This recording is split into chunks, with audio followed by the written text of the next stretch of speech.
Rooted, week 4, day 3, double-fisted faith. We see God answer prayers throughout the Bible, rescuing people in times of trouble, healing those with afflictions, and comforting those in despair. We also see these types of prayers answered around us every day. People pray for cancer to be eradicated, and it is.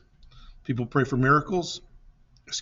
people pray for miracle pregnancies, and they get pregnant. People pray for loved ones whose lives are sideways, and they find their way back. It happens all around us. We see God's willingness and ability to heal and restore. However, God doesn't always answer our prayers in the ways we hope or expect. This is evident throughout the Bible as well. In Hebrews 11, we see examples of both situations.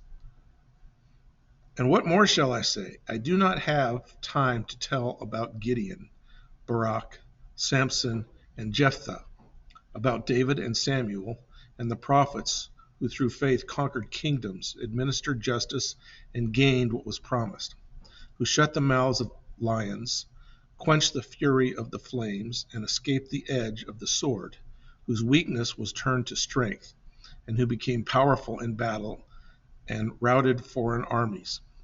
Women received back their dead, raised to life again.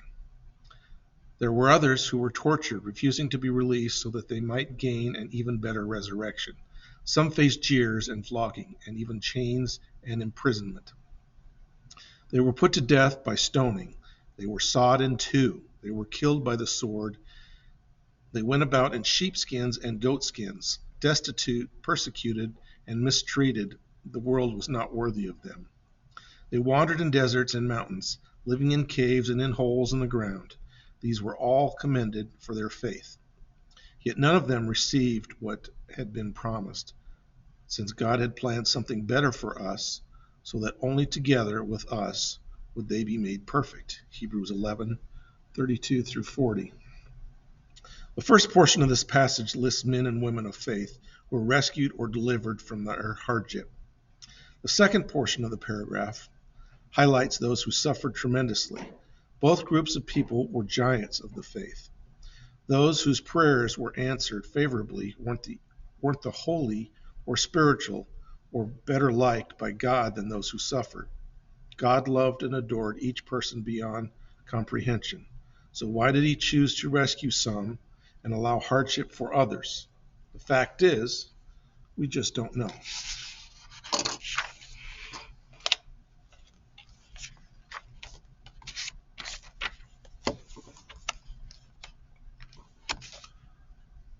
At the risk of oversimplifying the issue, we cannot know the mind of God.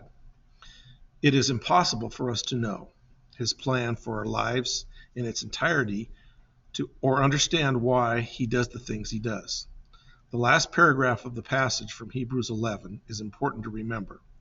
None of them received what had been promised, since God had planned something better for us, so that only together with us they would be made perfect.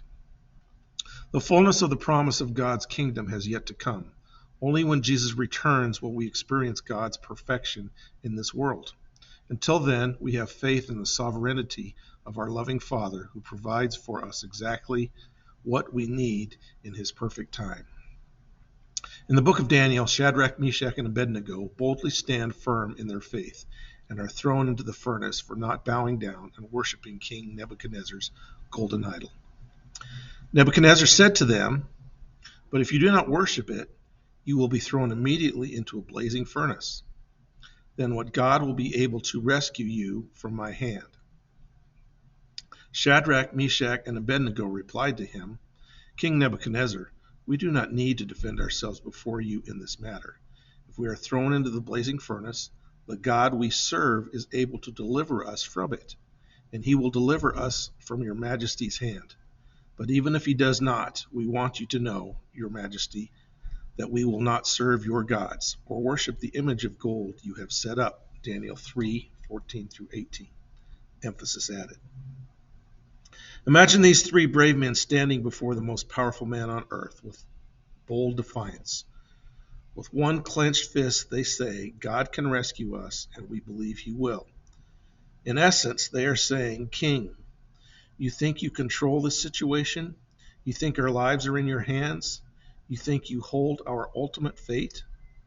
You couldn't be further off. We serve a God who created the earth, who holds the stars in his hands, who set you on the throne, and who will rule long after you and your empire are gone.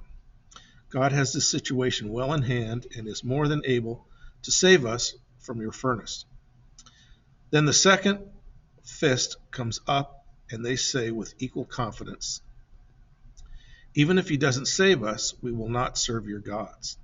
Essentially, they are saying, so great, so awesome, so worthy is our God that even if he chooses not to save us and our bodies burn in the flame, our God is still the one we will follow. We will trust him in life, and we will trust him in death. When we have this kind of faith, we are saying to God, whether you choose to act or not, I will cling to you and hold on with both hands. This is the kind of faith God deserves and the kind his Holy Spirit empowers us to have no matter what our circumstances.